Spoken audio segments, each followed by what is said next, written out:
महाकारुणिक तथागत बुद्ध के पास एक समय एक उपासक आते हैं और वो उपासक आके भगवान बुद्ध को विनती करते हैं कि भगवान आप इतना अच्छा उपदेश देते हैं, दुख और दुख मुक्ति का उपदेश देते हैं। स्वागत है आप सभी का।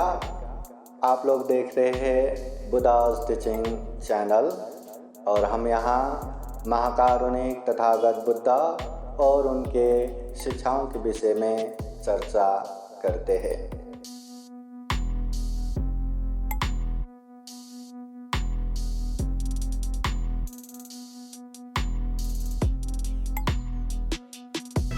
न परे संविलोमानि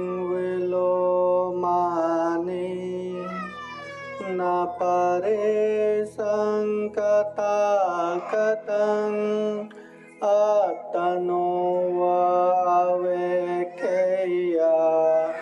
कतानि अकतानि च पुण्यं चे पुरुषो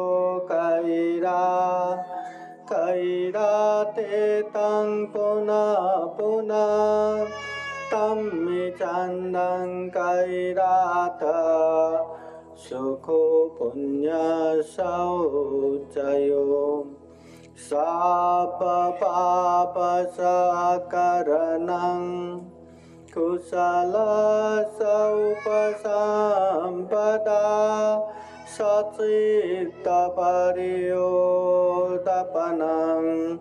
येतं बुद्धान शासनं। साधु साधु साधु।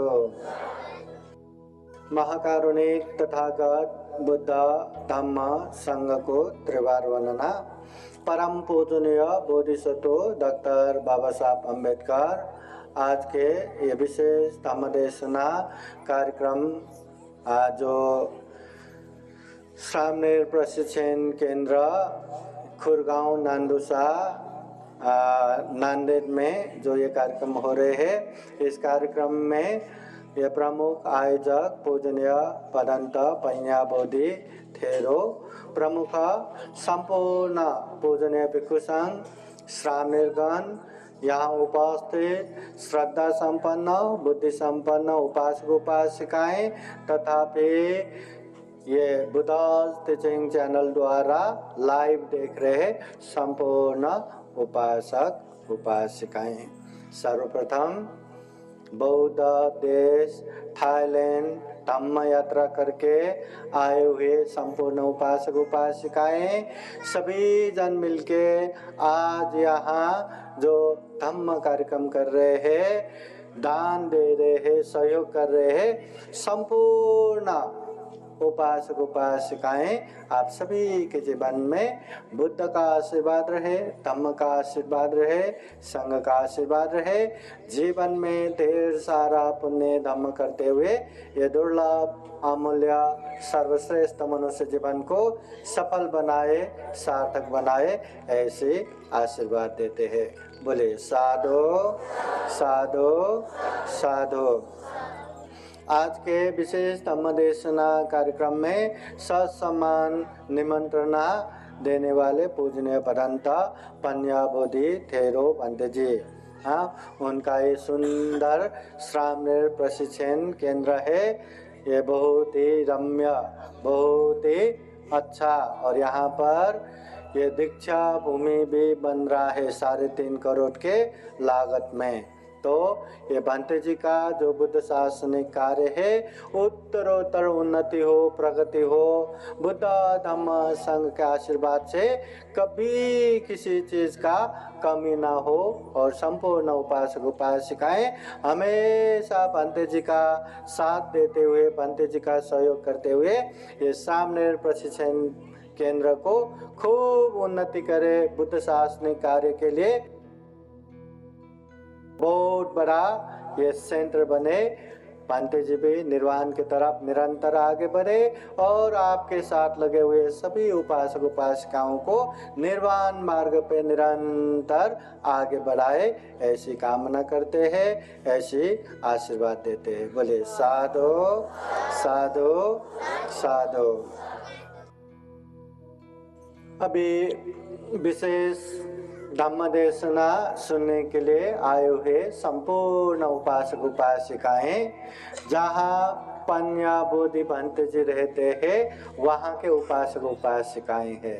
धम्म देशना खूब खूब सुने हुए ही है।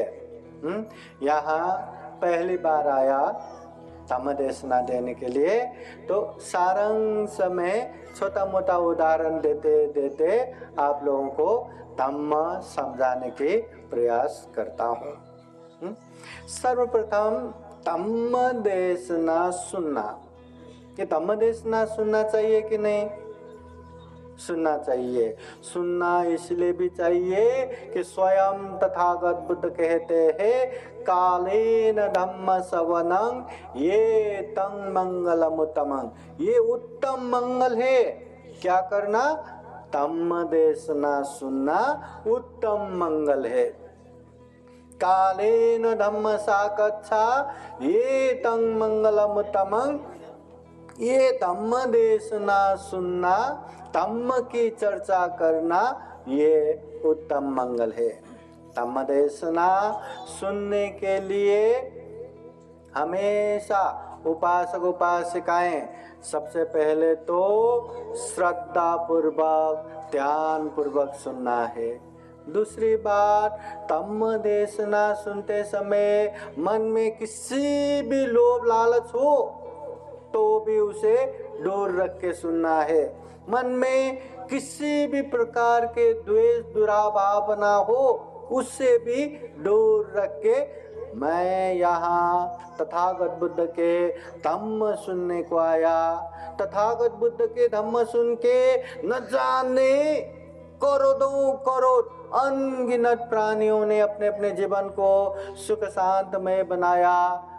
मैं भी अपने जीवन को सुख शांतमय बनाऊंगा, मैं भी अपने जीवन को धन्य धन्य बनाऊंगा। ऐसे श्रद्धा लेके, ऐसे विश्वास लेके धम्म की बातें सुनना है। कभी भी मन में पूर्वाग्रह नहीं होना चाहिए कि भांते जी काय पण सांगू द्या, मला का करायचं मला माहिती है। हाँ, भांते जी आएंगे, प्रवचन देंगे, जाएंगे, परंतु क्या करना क्या नहीं करना मुझे पता है। ऐसे पूर्वाग्रह लेके बैठेंगे, ऐसे ईगो लेके बैठेंगे तो यकीन मानिए धम्म की बातें सुन ही नहीं पाएंगे। सुना तो भी समझ ही नहीं पाएंगे, और समझ नहीं पाएंगे धम्म क्या पालन करेंगे। और धम्म पालन नहीं करेंगे तो धम्म जरा सा भी कल्याण नहीं करता। धम्म को पालन ही करना है। इसलिए उपासक उपासिकाएं धम्म देशना सुनते समय एकदम श्रद्धा चित्त से एकाग्र होके ये धम्म की बातें मुझे सुनना है, ग्रहण करना है, यही धम्म पालन करके मैं अपने जीवन को धन्य धन्य बनाऊंगा, ऐसी श्रद्धा रखते हुए धम्म सुनना चाहिए। धम्म अच्छे से सुनना है, धम्म अच्छे से ग्रहण करना है, धम्म अच्छे से परखना है, जांचना है, परिचय करना है, और अच्छा लगा तो धम्म सही रूप से पालन भी करना है। सुना था, तारे था, चरा था, धम्म तथागत बुद्ध कहते हैं ये धम्म ही ऐसा है कि सबसे पहले सुनो, समझो, उसके बाद ग्रहण करो, उसके बाद परिचय करो, जांचो, परखो, और अच्छा लगे तो वो धम्म को अभ्यास करो, पालन करो। धम्म को सुन भी लिया, धम्म को ग्रहण भी किया, धम्म को परिचय भी किया, हाँ ये धम्म अच्छा है, ये धम्म कल्याणकारी है, ये धम्म पालन करने से मेरा भी भला होगा, मेरे अपनों का भी भला होगा, सब कुछ क्लियर हो गया, स्पष्ट हो गया। परंतु अभी पालन न करते हुए अतः मला खूप काम आहे, मी खूप बिजी आहे, मला हे करायचं, मला ते करायचं, मुझे बहुत काम है, अभी नहीं, मैं रिटायर होने के बाद करूँगा, बुढ़ापे में करूँगा, ऐसा बाद में करूँगा, बाद में करूँगा नहीं रखना चाहिए। अरे बाकी तो छोड़ ही दो, यहाँ जो भोजन बना है ना, ये भोजन सामने देख के आहा कितना स्वादिष्ट दिख रहा है, ये भोजन अभी मैं आज नहीं कल खाऊंगा, आज नहीं कल खाऊंगा। ये स्वादिष्ट भोजन का अवस्था कल क्या होगा, खाने लायक भी होगा क्या, खाया तो भी हजम कर पाएंगे क्या, अच्छा रहेगा क्या। एक दिन बासी हो गया, इतना स्वादिष्ट भोजन व्यर्थ जाता है। और हम इतने अच्छे धम्म, पंत जी खूप छान धम्म आहे, पण आता नको, मला खूप काम आहे, मला खूप काम आहे, मी रिटायर झाल्यानंतर सर्व टाइम पूर्ण टाइम इथेच देऊन टाकतो, यही करता हूँ मैं, बाकी कुछ नहीं करता। अरे ऐसा सोचने वाले उपासक उपासिकाएं अपने चारों ओर एक बार नजर डालो, यहाँ बच्चे जवान से ज्यादा ऐसे उपासक उपासिकाएं दिखेंगे जो ऑलरेडी रिटायर हो चुके होंगे, है ना। वो रिटायर हो चुके उपासक उपासिकाओं से एक बार पूछो, क्या वो सारा काम धंधा छोड़ के केवल और केवल बुद्ध विहार में आ रहे क्या, केवल और केवल धम्म का ही अभ्यास कर रहे क्या, केवल और केवल दान देना, शील पालन करना, ध्यान साधना करना, इसी में आगे बढ़ रहा है क्या, केवल और केवल खुद भी धम्म का पालन करते हुए दूसरों को भी समझा के धम्म में ला रहे क्या। एक बार पूछ के देख लो। अरे रिटायर होने के बाद उपासक उपासिकाएं खुद बुद्ध विहार आना आसान नहीं है, खुद धम्म देशना सुनना आसान नहीं है, सुना तो भी समझना, समझा तो भी उसे याद करके बैठना आसान नहीं है। धम्म कहाँ आगे लेके जाएंगे, इसलिए धम्म बाद में करेंगे ऐसा मत सोचिए। जैसे धम्म मिला एकदम श्रद्धा पूर्वक, एकदम गौरव पूर्वक वो धम्म को ग्रहण करो, परिचय करो, अच्छा लगे तो पालन करो, अच्छा नहीं लगा या समझ में नहीं आया तो वो बातें अलग रखो, जो समझ में आया, जो अच्छा लगा उसे पालन करते जाओ, इसी में हमारा कल्याण है। और एक बात तथागत बुद्ध बार बार कहते हैं, पඤ्ඤावन्त स अयं धम्मो, ये धम्म प्रज्ञावानों के लिए है। हर चीज समय देख के ध्यान में रखते हुए करना है। दान देना पुण्य है कि पाप है? पुण्य है। इसलिए हम ये सामने प्रशिक्षण केंद्र में भर भर के दान दे रहे। आप लोगों के दान से इतना बड़ा दीक्षा भूमि बन रहा है, निर्माण हो रहा है। दान देना पुण्य है, परंतु दान देना पुण्य है करके धम्म देशना हो रहा है, तब भी भंत जी दान गया दान दे रहे, होगा क्या पुण्य? हाँ, दान देना है करके रात के 1 बजे आके भंत जी उठा मला दान द्यायचं, मुझे दान देना है करके रात के 12-1 बजे आ रहे, होगा का पुण्य? दान देने की भी जगह है, सील भी अच्छे से पालन करना है, नहीं तो सील कब मिथ्या दृष्टि हो जाता है पता ही नहीं चलता। ध्यान भी प्रज्ञा पूर्वक करना है, नहीं तो ध्यान करते करते कब दिमाग खिसक गया, कब पागल बन गया पता ही नहीं चलता। हर चीज में प्रज्ञा होना बहुत जरूरी है। ये बातें बुद्ध विहार आने वाले उपासक उपासिकाएं खूब अच्छे से जानते हैं। जो बुद्ध धम्म संघ के अनुयायी उपासक उपासिका बने हुए सभी जन अच्छे से जानते हैं कब शांत रहना है, कब बोलना है, कब एक्टिव होके काम करना है, कब दान देना है, कब शील पालन करना है, कब ध्यान साधना करना है, कब कहाँ क्या करना है, अच्छे से जानते हैं। जानना ही नहीं, उसे पालन करना भी जरूरी है।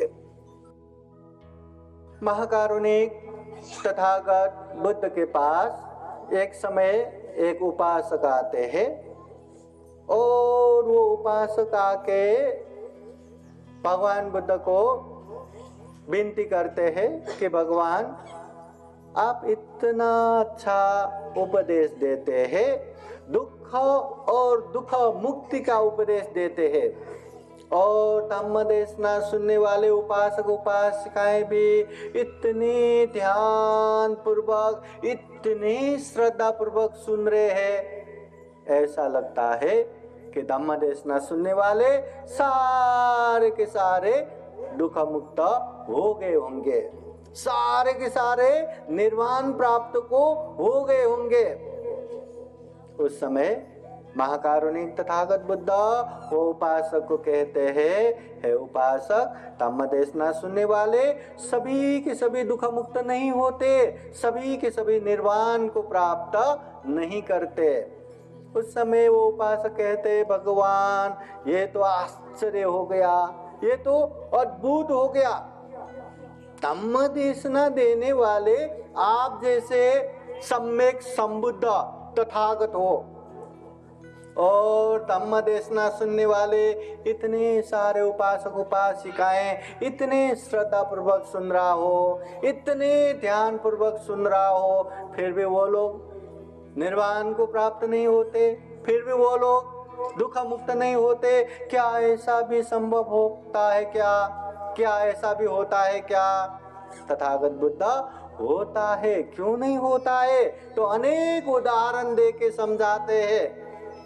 धम्म देशना केवल सुनने मात्र से कोई भी दुख मुक्त नहीं होता, धम्म देशना समझने मात्र से भी कोई भी दुख मुक्त नहीं होता। जैसे यहाँ से हमें कहीं दूर जाना हो, बुद्ध गया जाना हो, बुद्ध गया भी पता चला, बुद्ध गया जाने का रास्ता भी पता चला, और जाना चाहिए ये भी पता चला, मगर यहीं बैठ के बुद्ध गया अच्छा अच्छा अच्छा करके बैठेंगे, बुद्ध गया जाना चाहिए करके बैठेंगे, और यहीं हम खड़े रहेंगे, जाएंगे नहीं, तो कभी बुद्ध गया पहुंच पाएंगे क्या?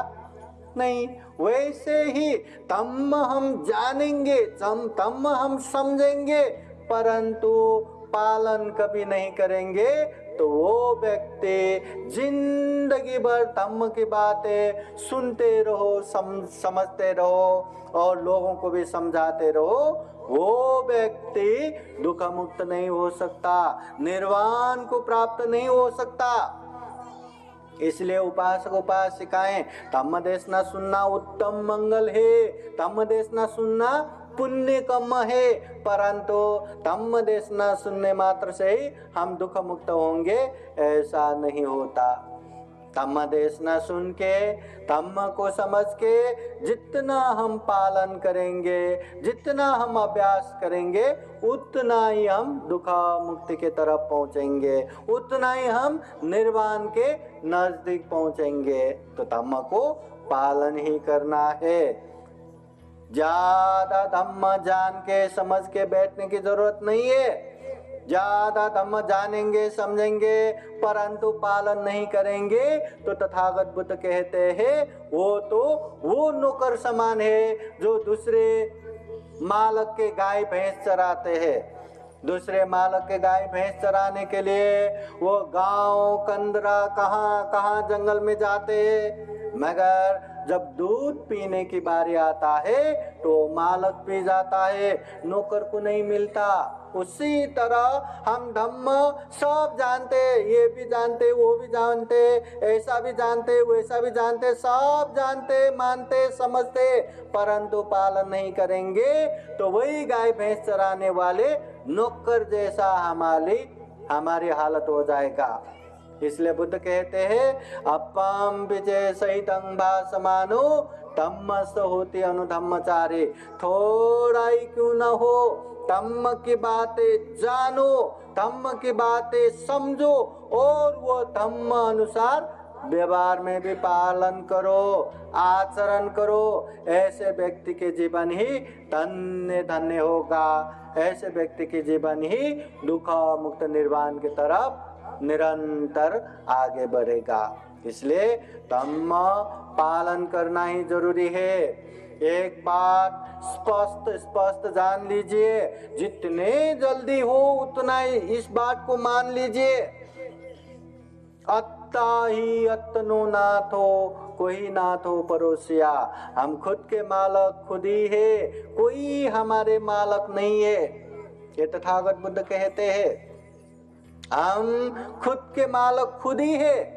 अगर हमारे जीवन में दुख अशांति आ रहा है तो उसका कारण हम ही है। हम ही गलत कर रहे हैं, हम ही अकुशल कर रहे हैं, हम ही पाप कर रहे हैं। न जाने शरीर से कितने कितने पाप कर रहे हैं, न जाने वाणी से कितने कितने पाप बोल रहे हैं, न जाने मन से कितने कितने पाप चिंतना कर रहे हैं। इसलिए दुख आता है, इसलिए अशांति आता है। कोई गुस्सा करके, कोई क्रोधित होके हमें श्राप नहीं देता। हमारे दुष्कर्म, हमारे पाप ही हमारे जीवन में दुख अशांति लाता है। अगर हम पुण्य करेंगे, अगर हम धम्म करेंगे तो उसका परिणाम जीवन में सुख शांति आता है। कोई हमारे लिए सुख का वरदान दे ऐसा भी संभव नहीं है। हम पुण्य करेंगे, हम धम्म करेंगे तो वही हमारा वरदान है। इसलिए हमारे प्रत्येक सुख का कारण हम खुद है, हमारे प्रत्येक दुख का कारण हम ही है। हमारे सुख दुख का कारण कोई नहीं है। अब इतने पवित्र बुद्ध विहार में आए, धम्म देशना सुन रहे हैं। धम्म देशना सुनना अपने आप में ही पुण्य कार्य है, अपने आप में उत्तम मंगल है। परंतु बुद्ध विहार आके अरे उसने मुझे ऐसा बोला, उसने मुझे ऐसा किया, उसने मुझे ऐसा सोचा, उसने मुझे ऐसा किया वैसा किया, और उसको देख देख के हम गुस्सा करके बैठेंगे, देख देख के द्वेष दुराभावना करके बैठेंगे और धम्म देशना नहीं सुनेंगे, ये पुण्य नहीं करेंगे, ये मंगल कार्य नहीं करेंगे, तो उसका दोष किसका है? किसका है? ऐसे पवित्र जगह पर जहाँ धम्म देशना हो रहा हो, सभी जन उत्तम मंगल कर रहे, सभी जन पुण्य कर रहे, मगर जो मन में द्वेष दुराभावना करके बैठे वो उसका अकुशल का कारण वो खुद ही हो गया। कोई लोभ लालच रख के बैठेंगे तो उसके पाप का कारण भी वो खुद ही हो गया। इसलिए यहाँ जो जैसा होता है उसका कारण हम खुद ही है, कोई दूसरा नहीं है। एक समय तथागत बुद्ध के पास एक उपासक आके ऐसा भी पूछते हैं कि भगवान, इस दुनिया में बहुत सारे इंसान है, परंतु इंसान इंसान में एक समान नहीं है, इसका कारण क्या है? इसका हेतु क्या है? इंसान इंसान में एक समान है क्या? कोई अल्पायु है, कोई दीर्घायु है, कोई गरीब है, कोई धनाढ्य है, कोई बलवान है, कोई कमजोर है, कोई दिखने में खूबसूरत है, कोई दिखने में घिनौना है, कोई विद्वान पंडित है, कोई मूर्ख अज्ञानी है, कोई जन्म होते ही करोड़ों धन संपत्ति के मालक लाखों लोगों का सलामी मिलता है, और कोई जन्म होते ही कूड़े कचरे में फेंका जाता है। हाँ, तो इंसान इंसान होके एक समान क्यों नहीं है? कोई कितने निरोगी सुस्वास्थ्य लाभी, और कोई जन्म से लेके ये बीमार वो बीमार, अनेक अनेक बीमारियों से घिरा हुआ। तो इंसान इंसान होके एक समान क्यों नहीं है? तथागत बुद्ध से पूछते हैं। उस समय तथागत बुद्ध सारांश में जवाब देते हैं एक गाथा द्वारा। तथागत बुद्ध कहते हैं सब्बे सत्ता कम्म सका कम्म दायादा कम्म योनि कम्म बंधु कम्म पति शरणा यं कम्मं करी संति पापकं वा कल्याणं वा तत्सदायादा भविष्यति। महाकारुणिक तथागत बुद्ध कहते हैं सब्बे सत्ता कम्म सका, यहाँ जो भी हो रहा है, यहाँ जैसा भी हो रहा है, सब अपने अपने कर्म के कारण ही है। कर्म बोले तो काम, काम बोले तो जो हम शरीर से करते हैं, जो हम वाणी से बोलते हैं, जो हम मन से सोचते हैं। अगर अच्छा करते हैं तो कुशल कर्म, बुरा करते हैं तो अकुशल कर्म। कुशल कर्म का परिणाम अच्छा आता है, अकुशल कर्म का परिणाम बुरा आता है। तो तथागत बुद्ध कहते हैं यहाँ जो जैसा हो रहा है, इंसान इंसान में जो जो विविधता है, सब अपने अपने कर्म के कारण ही है। कोई प्रसन्नता से दान देता है तो वो धनाढ्य बनता है, कोई दान नहीं देता, लोभ लालच रख के बेचते हैं तो ऐसे व्यक्ति दरिद्र होता है। तो इस तरह अपने अपने कर्म की वजह से ही ये सब हुआ है, अपने कर्म की वजह से, दूसरे की कर्म की वजह से नहीं। हाँ, कर्म दायादा, बुद्ध कहते हैं यहाँ जो जैसा कर्म करते हैं वो कर्म का मालक वो खुद ही है। अच्छा करते हैं तो अच्छे कर्म का मालक हम ही है, बुरा करते हैं तो वो बुरे कर्म का मालक भी हम ही है। अच्छे कर्म का परिणाम अच्छा परिणाम आएगा ही, बुरे कर्म का परिणाम बुरा आएगा ही। जैसा करता है वैसा ही भरता है। कर्म योनि, कर्म की वजह से जन्म होता है। कोई जन्म होते ही बौद्ध कुल में बुद्ध रत्न, धम्म रत्न, संघ रत्न मिलता है, और कोई जन्म ऐसे ऐसे जगह पे जन्म होता है जहाँ दूर दूर तक न बुद्ध पता है, न धम्म पता है, न संघ पता है। अपनी अपनी कर्म की वजह से ही जन्म होता है। कर्म बंधु, कर्म ही हमारा बंधु है। कर्म पति शरणा, कर्म ही हमारा शरण है। यं कर्मं करि संति, जो जैसा कर्म करता है, कल्याणं वा पापकं वा, चाहे अच्छा करो या बुरा करो, तत्सदायादा भविष्यन्ति, उसको वैसा ही परिणाम आता है। तो तथागत बुद्ध वो उपासक को खूब अच्छे से समझाते हैं यहाँ इंसान इंसान में एक समान न होने का कारण अपने अपने ही कर्म है। किसी का भी कर्म एक समान है क्या? अभी देखो, एक परिवार में दो बच्चे, भाई भाई, बहन बहन या भाई बहन, दो बच्चे, वो दो बच्चे को एक ही घर में रहते हैं, वही वातावरण में रहते हैं, खाना भी एक ही सर का मिलता है, उन लोगों को एक ही तरह का सब होता है, फिर भी एक जन अलग सोचता है, दूसरे जन अलग सोचता है। एक जन अलग बनता है, दूसरे जन अलग बनता है। एक समान वातावरण है, एक समान प्यार मोहब्बत है, एक समान खाना है, फिर भी एक समान नहीं होता, क्योंकि वो करता अलग है, वो सोचता अलग है, वो बोलता अलग है। सब अपने अपने कर्म की वजह से है। इसलिए उपासक उपासिकाएं जिसको अच्छा चाहिए, जिसको सुख शांति चाहिए, जो अच्छे सुख शांत पूर्वक जीना चाहते हैं, उन लोगों को अच्छा पुण्य कर्म ही करना है, कुशल कर्म ही करना है, शरीर वाणी मन से अच्छा ही अच्छा करना है।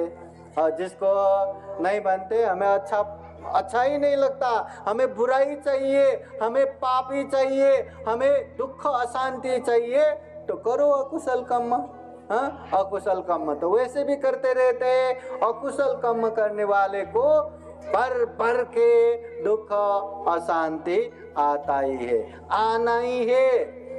कोई व्यक्ति पाप करे, छुप छुप के करे, गोप्य रूप से करे, लोगों को पता ही नहीं, और बाद में पता चला कि मैंने बहुत पाप किया, अब मैं कहाँ जाऊं, कहाँ भागूं। भागने की जगह है क्या इस दुनिया में? कहाँ भागेंगे? जमीन में? कहाँ भागेंगे? पानी में या आकाश में? तथागत बुद्ध कहते हैं, न अंत लिखे न समुद्र मध्य न पब्बतानंग विवरंग पविसा। अगर कोई व्यक्ति पाप करता है तो पाप से बचने की जगह इस दुनिया में कहीं भी नहीं है। न जमीन में, पहाड़, कंदरा, गुफा, जंगल में, न समुद्र में, सागर महासागर में, न आकाश में, कहीं भी गया तो पाप से बचने की जगह इस दुनिया में कहीं भी नहीं है। उपासक उपासिकाएं, तथागत बुद्ध के समय में एक भिक्षु था, लोसक।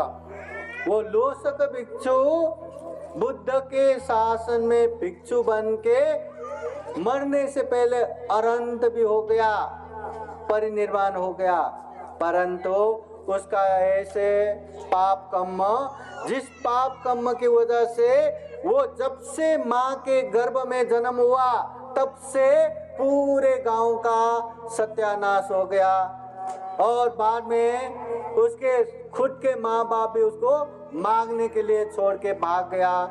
और ऐसे एकदम दरिद्र, ऐसे कभी न नहाने वाले, देखते ही कैसे कैसे भिखारी बन के यहाँ वहाँ मांग के बैठे थे। ऐसे समय में सारिपुत्र भंते ने देख के उसको लेके प्रवज्ञा दीक्षा दिया था। ऐसे बुद्ध के शासन में प्रवज्ञा दीक्षा लेने के बाद भी वो लोसक भिक्षु जिंदगी भर बस उतना ही खाना मिला जितने खाने से वो जी सकता है, कभी पेट भर के खाना मिला ऐसा हुआ ही नहीं। अभी आज हमने यहाँ भोजन किया, कोई भंटे ने मेरा आधा पेट ही हुआ, ऐसा होता है क्या? हुआ होगा, सबने भर भर के खाना खाया ना। अभी ऐसे भिक्षु संघ के साथ रह के भी वो लोसक भिक्षु ने कभी पेट भर के खाना नहीं मिला। क्यों?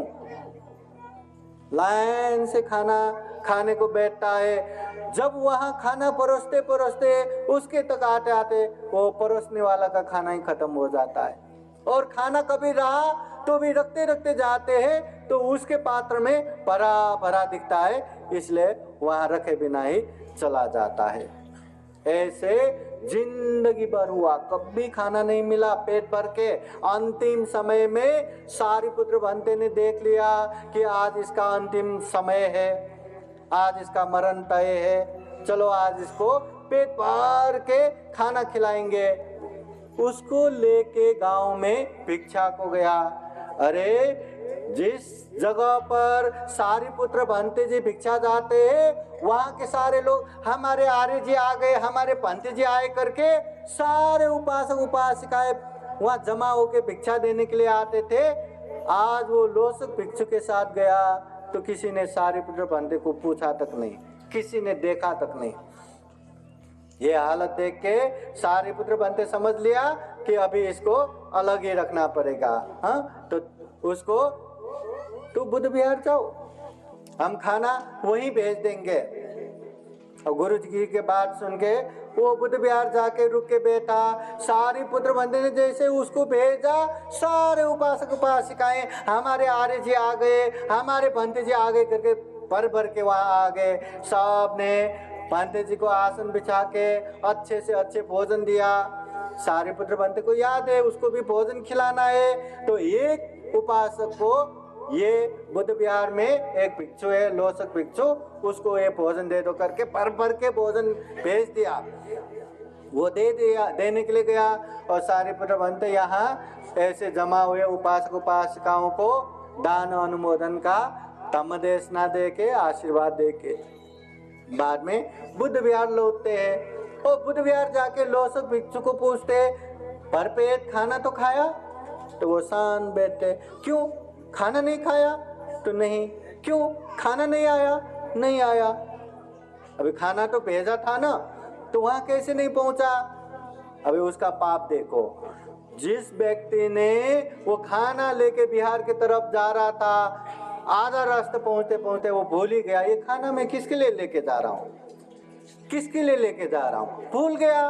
वो वहीं बैठा, पूरा खाना खाया और वहीं से वापस गए। पांडे जी फूके के फूके। अब क्या करे, 12 बज के जा चुके हैं। अब ठीक है, पांडे जी के लिए कुछ और लाता हूं करके फिर सारिपुत्र भांते जाके पात्र में खुद ही, अभी आर्य जी आ गए। भोजन के बाद आए क्या है, फिर उनका खीर पात्र भर के दिया। वही खीर लोसक भिक्षु को, चलो आओ बैठो खाओ। अभी वो गुरु जी के हाथों से कैसे खाना शर्मा के बैठे थे, शर्माओ मत, खाओ। नहीं गुरु जी मैं ही खाऊंगा, नहीं ये पात्र मैं तुम्हारे हाथ में नहीं दूंगा, हो सकता है ये खीरी गायब हो जाए, इसलिए खाओ। ठीक है करके वो बैठा, जैसे बच्चे को खिलाते हैं हाथ में ले के खिलाया। बस अंतिम समय में उतना ही पेट भर के खाना मिला, बाद में परिनिर्वाण हो गया। इतने पाप लोसक भिक्षु का। हाँ, और ऐसे पुण्य कार्य भी है कि शिवली भिक्षु ऐसे जहां जहां जाते लाभ सत्कार इतने आते भर भर के आते। कभी कभी तथागत बुद्ध स्वयं भी ब्राह्मण गांव में गए तो भिक्षा ही नहीं मिलता, भोजन नहीं मिलता, और वही जगह पे शिवली भिक्षु को लेके गया। अरे इतने दान आते थे। तो ये शिवली भिक्षु वो क्या है, उनका पुण्य कर्म। तथागत बुद्ध के अग्र श्रावक सारिपुत्र, जो बुद्ध के बाद सारिपुत्र जहाँ रहते हैं वहाँ बुद्ध का अभाव नहीं खटकता। इतने प्रज्ञा में एक तक प्राप्त सारिपुत्र बनते, वो भी उसका ही पुण्य।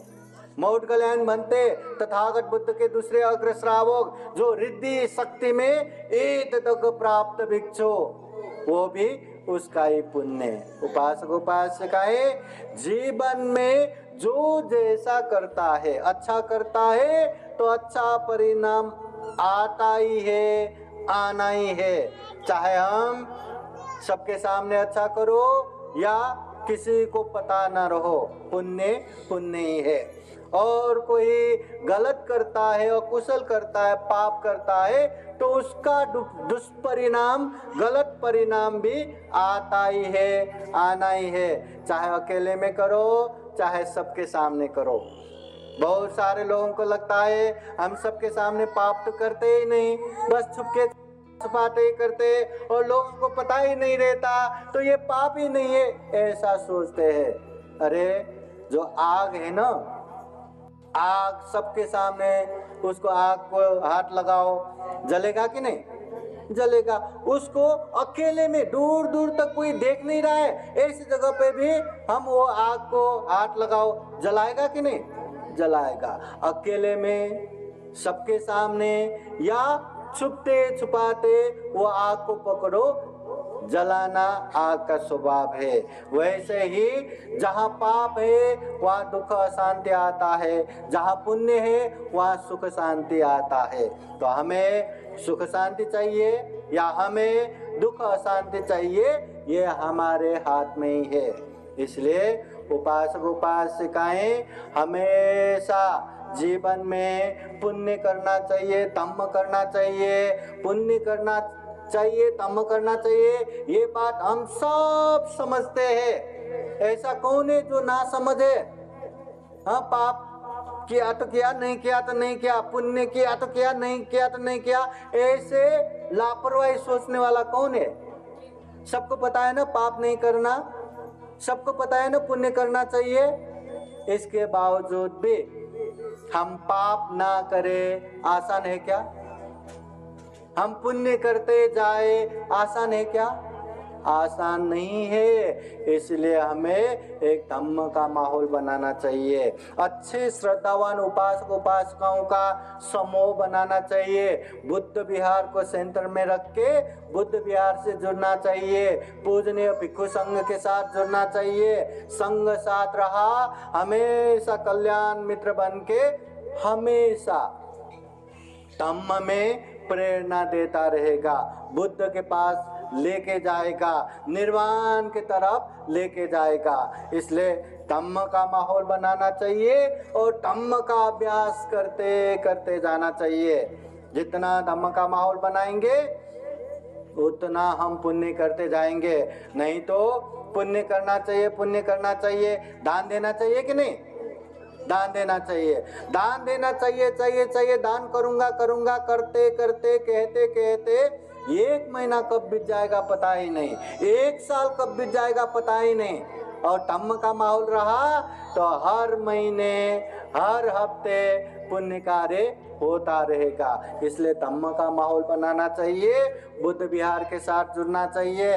बाबा साहब कहते हैं कि हर उपासक उपासिकाओं को हर संडे अपने बुद्ध विहार में जमा होना चाहिए। बुद्ध विहार में जमा हो गया तो बुद्ध विहार में क्या हो रहा है ये भी पता चलता है, भंते जी क्या कर रहे हैं ये भी पता चलता है, कितने भंते जी यहाँ पे है ये भी पता चलता है। छोटे छोटे ही क्यों न हो, भंते जी आज हम आए हैं, हमारे तरफ से नाश्ता, हमारे तरफ से भोजन, हमारे तरफ से ये जूस दान। इतने सारे बच्चे हैं पंडित जी, इन लोगों को स्टेशनरी सामान कितना कितना क्या लगता है ये हमारे तरफ से।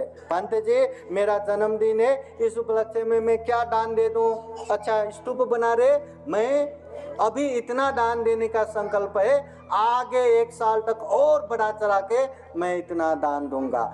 ये दान देने का प्रेरणा, पुण्य करने का प्रेरणा बुद्ध विहार में आके धम्म गुरु के साथ रह के ही मिलेगा। नहीं तो घर बैठे बैठे बाबा साहब घर में भी है, बाबा साहब भगवान बुद्ध घर में भी है, घर में ही सुबह शाम वंदना करके बैठेंगे, न आपका दान परिपूर्ण हो सकता है, न शील परिपूर्ण हो सकता है, न ध्यान भावना परिपूर्ण हो सकता है।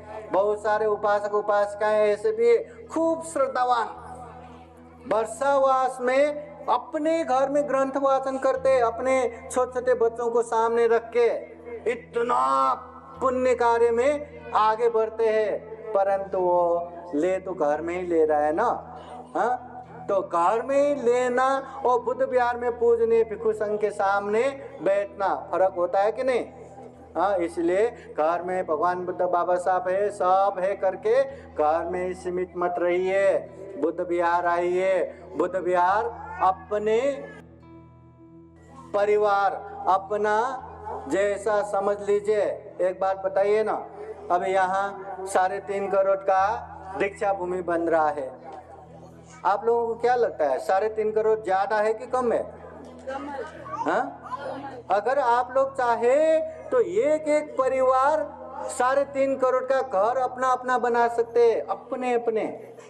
परंतु बुद्ध विहार बोले तो ये हमारा नहीं, भंते जी का ऐसा सोचेंगे तो भंते जी हमारे तरफ से 10,000 ही ले लो।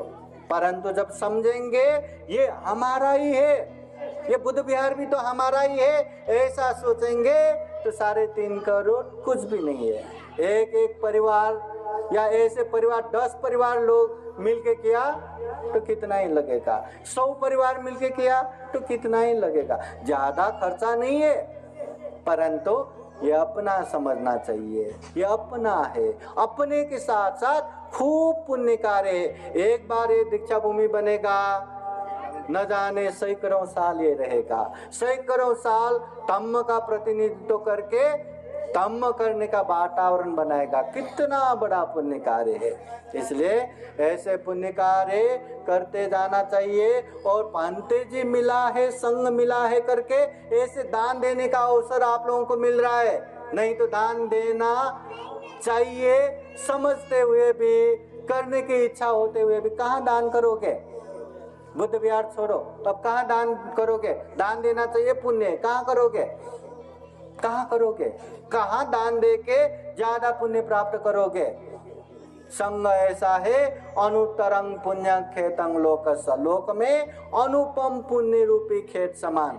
और ये संघ के नेतृत्व में ये बुद्ध विहार, इसलिए जितना देना है उससे भी भर के दान दे सकते हैं और दे के भी कभी किसी को कमी नहीं होगा, कभी किसी का हानि नुकसानी नहीं होगा। बोलिए साधो साधो साधो।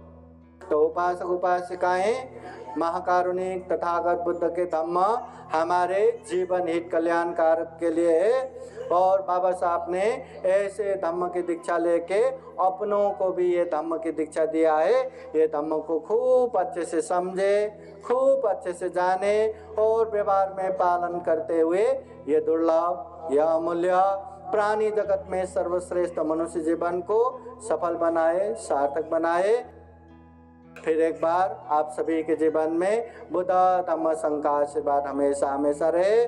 और पूजनीय पदंत पन्या बोधि थेरो, जिनके नेतृत्व में श्रामनेर प्रशिक्षण केंद्र खुरगांव नांदोसा ये चालू है और ये दीक्षा भूमि निर्माण कार्य चालू है। आप सभी के साथ सहयोग और पुण्य भाग से ये जल्दी से जल्दी परिपूर्ण हो, उत्तरोत्तर उन्नति हो, प्रगति हो। बुद्ध धम्म संघ का आशीर्वाद हमेशा हमेशा बुद्ध विहार को भी रहे, पंते जी प्रमुख सारे पूजनीय भिक्षु संघ श्रामनेरगण को भी रहे और यहाँ आने वाले संपूर्ण उपासक उपासिकाओं को भी बुद्ध धम्म संघ का आशीर्वाद हमेशा हमेशा रहे, ऐसी कामना करते हुए यह धम्म देशना यही समापन करते हैं। सभी का मंगल हो, सभी का कल्याण हो। भवतु सप्प मंगलम्। साधु साधु साधु। बुद्धं नमामि, बुद्ध को नमन करता हूँ। धम्मं नमामि, धम्म को नमन करता हूँ। संघं नमामि, संघ को नमन करता हूँ।